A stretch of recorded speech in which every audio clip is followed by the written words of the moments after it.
现在看苏75的测弹舱，在世界各国研制的隐身战机中是独一无二的。它与 F-35的叶部弹舱、歼20、F-22的侧弹舱、腹部弹舱的设计都不一样，有它独特之处。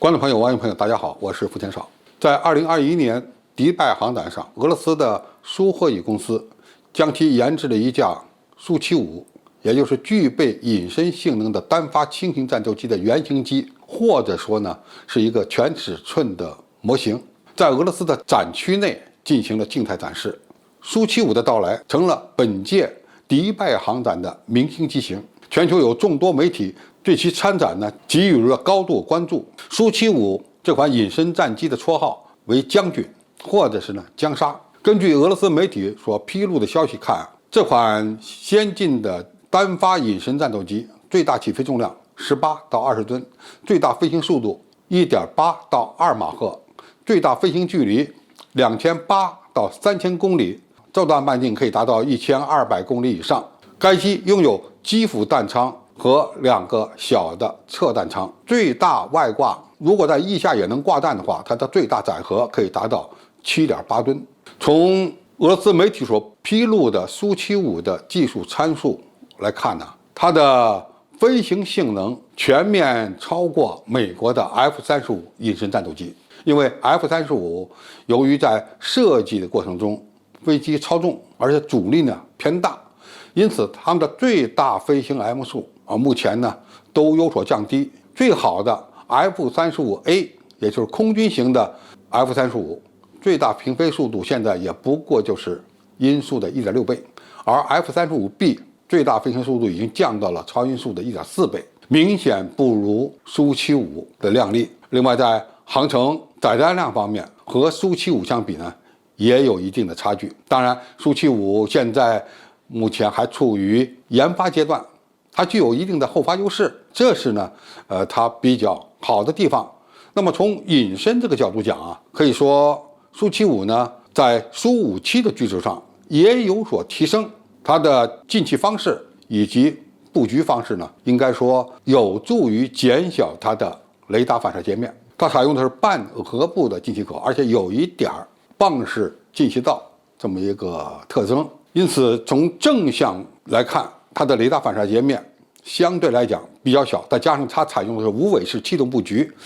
没有水平尾翼和压翼，雷达反射截面呢也可以进一步的有所压缩。该机的模型应该说外观上看还是比较亮丽的。那么在本届航展上，苏75展示了它的弹舱，主要展示的是侧弹舱。据媒体报道呢，苏75一共可以挂载5枚空对空导弹，其中3枚中距空空弹挂在机腹弹舱内，而2枚具备一定近距格斗能力的空空弹呢设置在侧弹舱。不过它所配置的近距格斗导弹个头并不算太小，而是拿 R-77改型而成的一款既具有中距拦射能力又具备近距格斗能力的先进空空导弹。但是 R-77相对于一般的近距红外格斗弹而言，它的个头还是偏大了，尽管射程提升了，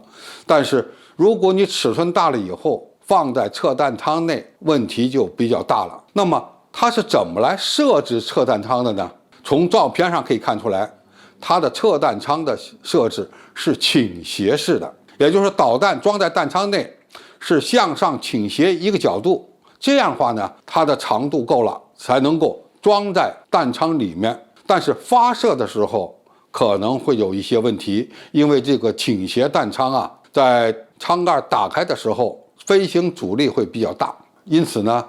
会对它的雷达反射截面以及飞行阻力构成一定的不利影响。但是如果这款导弹的射程比较远，具备相应的中距拦射能力的话，这样的设置应该说还是合理的。那么另外一个问题呢，就是它的侧弹舱没有采用锯齿形设计，而是有几条斜边构成的这个弹舱盖。从隐身这个角度讲，这样的一个细节设计有可能会增大它的雷达反射截面，但是增大多少可能量值不是很大，能够接受。因此，苏霍伊设计局在这个侧弹舱的设计上没有把更多的功夫下在弹舱的边缘和缝隙的设计上，而是将主要的精力放在怎么能让一个侧弹舱把一款双功能的空空导弹塞进去。那么显然，倾斜配置这个方案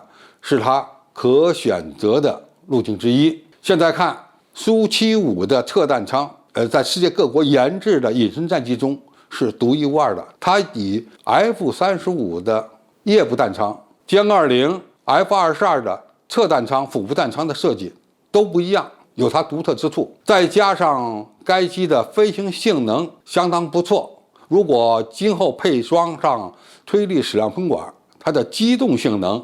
也有可能全面碾压美国的 F-35。那么，作为一款能够和美国 F-35抗衡的中型隐身战斗机，苏75的这个设计和选择，应该说还是合理的。那么，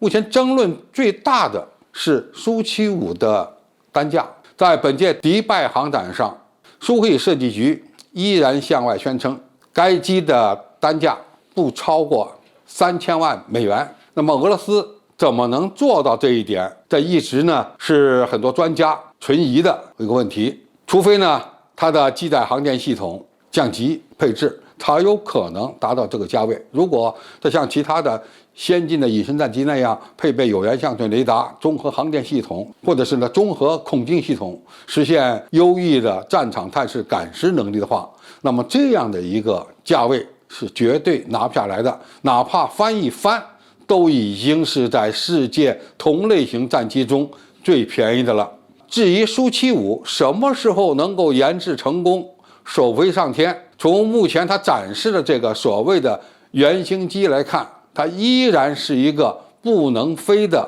模型，而不是真正的用于试飞的原型机。好，今天的评述就到这里，谢谢大家收看，我们下期再见。